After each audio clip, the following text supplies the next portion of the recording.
മക്കളെ വളർത്താനുള്ള പ്രാരംഭ നടപടി നമ്മൾ കൈകൊള്ളുന്നത്. ത്വാഹ ഏതിൽ പെടുന്നു എന്ന് ഞാൻ നിങ്ങളോട് ചോദിച്ച ത്വാഹക്കാന്ന് വിളിക്കണം, ഞാൻ എളുപ്പത്തിന് വേണ്ടി വിളിക്കാട്ടോ. നിങ്ങൾ ഏതിൽ പെടുന്നു എന്ന് നിങ്ങൾ ആലോചിച്ചിട്ട് മനസ്സിൽ വെച്ചാൽ മതി. പറഞ്ഞാല് ചിലപ്പോ അടുത്തുള്ളവരെ എതിർക്കും. നിങ്ങളെ പേര് ഇരുന്നോളി ഖാലിദ്.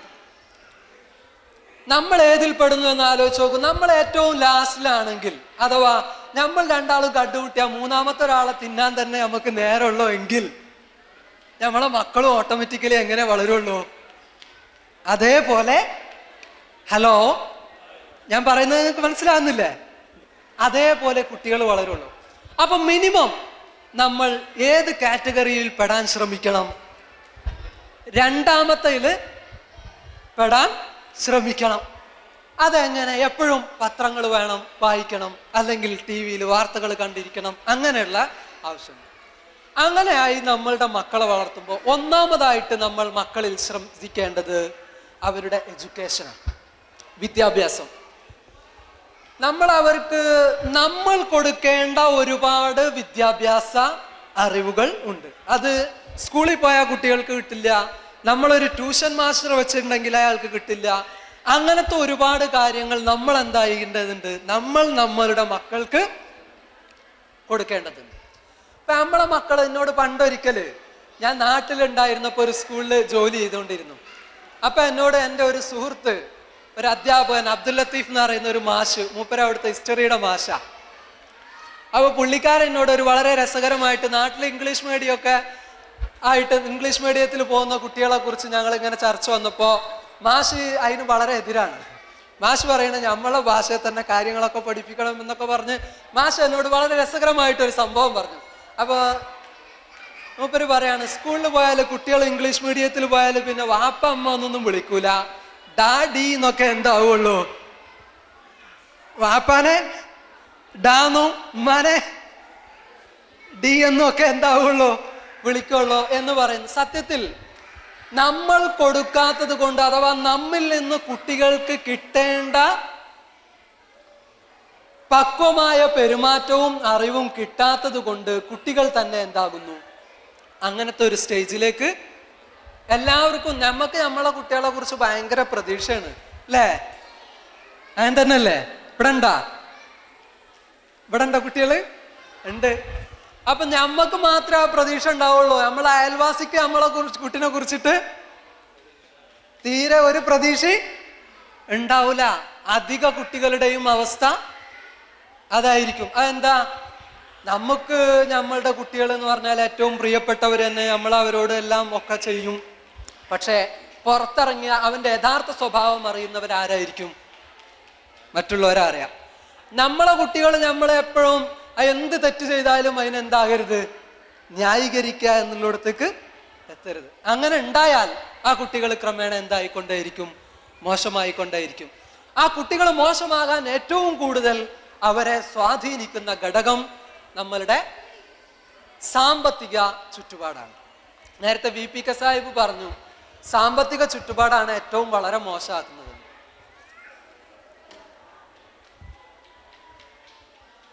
നിങ്ങൾ സ്വന്തമായിട്ട് ആലോചിച്ച് നോക്കട്ടോ. നിങ്ങളുടെ മക്കളുടെ കയ്യിൽ മൊബൈൽ ഫോൺ ഇല്ലാത്ത ഏതെങ്കിലും കുട്ടികളുണ്ടോ? നിങ്ങൾ ഈ ഇരിക്കുന്നതിലൊക്കെ എല്ലാവരും ഏറെക്കുറെ ബാപ്പാരല്ലേ? നിങ്ങളുടെ മക്കളുടെ കയ്യിലൊക്കെ എന്തുണ്ടാവും? Mobile phone. സത്യത്തിൽ കുട്ടികളെ സംബന്ധിച്ചിടത്തോളം അത്തരം ഒരാവശ്യം ഉണ്ടോ? നിങ്ങളുടെ അഭിപ്രായം എന്താ? നിങ്ങളെ കുട്ടികളിലുണ്ടാ? ഇവന്റെ കയ്യിലാണ് ഇല്ല, കണ്ണാടുള്ളൂ. നിങ്ങളെ പേര് അഷ്റഫ് ഖാടെ കുട്ടികളിലുണ്ടോ? ഇല്ല. നിങ്ങളെ പേര് ആബിദ്, ഹാമിദ്, നിങ്ങളെ കുട്ടികളിലുണ്ടോ? ഇല്ല. പക്ഷെ ഞാൻ പറയട്ടോ, നാട്ടിൽ പോയാൽ എല്ലാ കുട്ടികളിലും ഈ സാധനം ഉണ്ട്. അത് ചില്ലറ സാധനമൊന്നുമല്ല, നല്ല ഒന്നാം തരം. നമ്മളൊന്ന് ഇവിടെ ഉള്ളവരും കൂടി എന്തായിട്ടുണ്ടാവൂല, കണ്ടിട്ടുണ്ടാവൂല. ആ മൊബൈൽ ഫോണിന് ടാക്സ് അടക്കണുണ്ടോന്ന് സംശയം.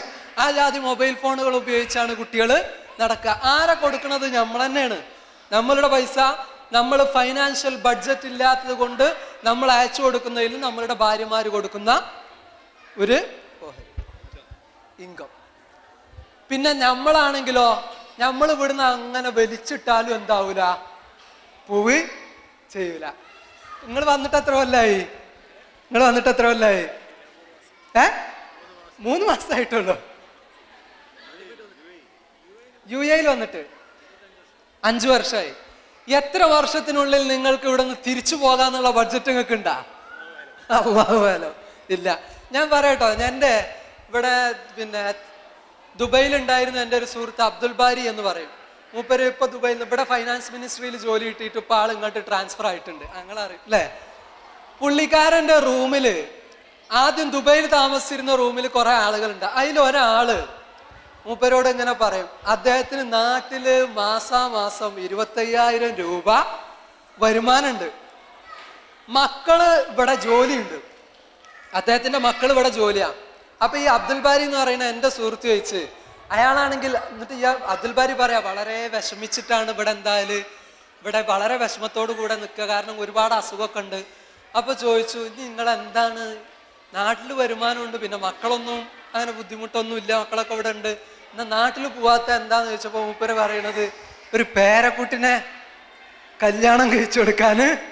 അപ്പൊ ഈ പേരക്കുട്ടിന്റെ വാപ്പാക്ക് എന്താ പണി ഉണ്ടാവൂലേ? ഇവിടെ അങ്ങനെ താമസിക്കണേ, നമ്മളെ കുട്ടികള് കല്യാണം കഴിയട്ടെ, കുട്ടികൾക്ക് വീടെടുക്കട്ടെ എന്ന് വിചാരിച്ചു. അപ്പൊ കുട്ടികൾക്ക് എന്താ പണി? നമ്മളെല്ലാം അവർക്ക് ഇങ്ങനെ ചെയ്തു കൊടുത്താൽ പിന്നെ അവർക്ക് പണിയൊന്നും കാര്യമായിട്ട് ഉണ്ടാവില്ല. അപ്പൊ പിന്നെ അവർക്ക് ഓട്ടോമാറ്റിക്കലി ഒരു പണി വേണം. അതാണ് അവരെന്താകുന്നത്, കണ്ടെത്തിക്കൊണ്ടിരിക്കുന്നത്. അപ്പൊ സാമ്പത്തികമായിട്ട് നമ്മളെ കുട്ടികൾ നല്ലവന് ഇല്ല, പഠിപ്പിക്കാം, വീട് അവൻ സ്വന്തം എടുക്കാൻ അവനെ പ്രാപ്തനാക്കണം. നമ്മൾ എടുത്തെടുത്താണെങ്കിൽ ഓനക്ക് പിന്നെ എന്ത് കഴിവുള്ളത്?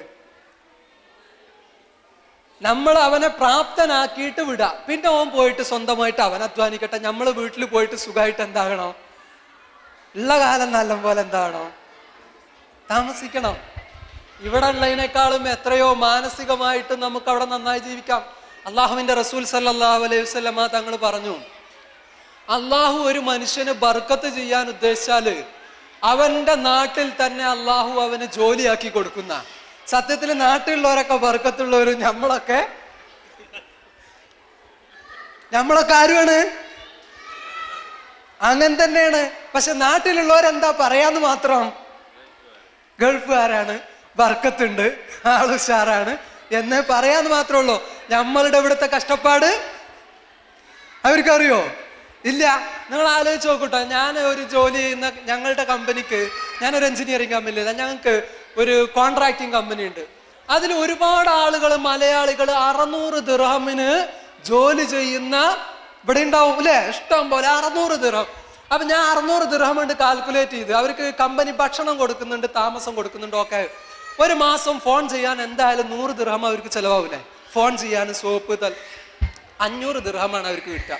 പിന്നെ മനുഷ്യന്മാരല്ലേ, ഈ കിട്ടിയതായിട്ട് മാത്രം തിന്നു നിൽക്കൂലല്ലോ, ഒക്കെ കഴിച്ചിട്ടുണ്ടെങ്കിൽ ഒരു 450 ദിർഹം കൂട്ടിക്കോളൂ, അല്ലെങ്കിൽ 400 ദിർഹം. 400 ദിർഹം എന്ന് പറഞ്ഞാൽ നാട്ടിലേക്ക് എത്ര ഉണ്ടാകുക? 5000 ഉറുപ്പ്യ ഉണ്ടാവും. ഓനിവിടെ രാവിലെ 7 മണിക്ക് എണീച്ചിട്ട് എവിടെ എത്തുന്നുണ്ട്? സൈറ്റില് എത്തിയിട്ടുണ്ട്. എന്നിട്ട് വൈകിട്ട് 5 മണിക്കോ പോകണുള്ളൂ. എന്നിട്ട് ഓനക്ക് എത്ര കിട്ടുക? 400 ദിർഹമിനെ അങ്ങോട്ട് ഡിവൈഡ് ചെയ്താൽ, 30 ദിവസമായിട്ട് ഡിവൈഡ് ചെയ്താൽ 12 ദിർഹമാണ് ആൾക്ക്. 12 ദിർഹം പറഞ്ഞാൽ എത്രയാണ്? 140, 150 ഉറുപ്പ്യ. നമ്മുടെ നാട്ടില് ഒരു കൂലിപ്പണിക്ക് പോയാൽ എത്ര ഉറുപ്പ്യ കിട്ടും? 500 ഉറുപ്പ്യ ഇന്റെ നാട്ടിൽ കിട്ടും. നിങ്ങളുടെ നാട്ടില് 500 ഉറുപ്പ്യ ഡെയിലി. അപ്പൊ 15,000 ഉറുപ്പ്യ അവനക്ക് കൊടുക്കും, അവിടെ കിട്ടും അല്ലേ? ടെൻഷനില്ല, കല്യാണത്തിന് കൂടാ, കളിയാട്ടത്തിന് കൂടാ, എല്ലാത്തിനും കൂടാ, ആളുകളെ കാണാ, സംസാരിക്ക, വിസ അടിക്കണ്ട, പിന്നെ റോട്ടിൽ കൂടി പോകുമ്പോ ബത്താക്ക വേണ്ട, ഒന്നുമില്ല, വളരെ ഹാപ്പി ആയിട്ട് എന്നും 500 ഉറുപ്പ്യ ആയിട്ട് നടക്കാം. പക്ഷെ ആളുകൾ അതിന് സന്നദ്ധരല്ല. നമ്മളിലും നമ്മളുടെ വരുമാനം വെച്ച് ഇനി നമ്മളെ അളക്കണം.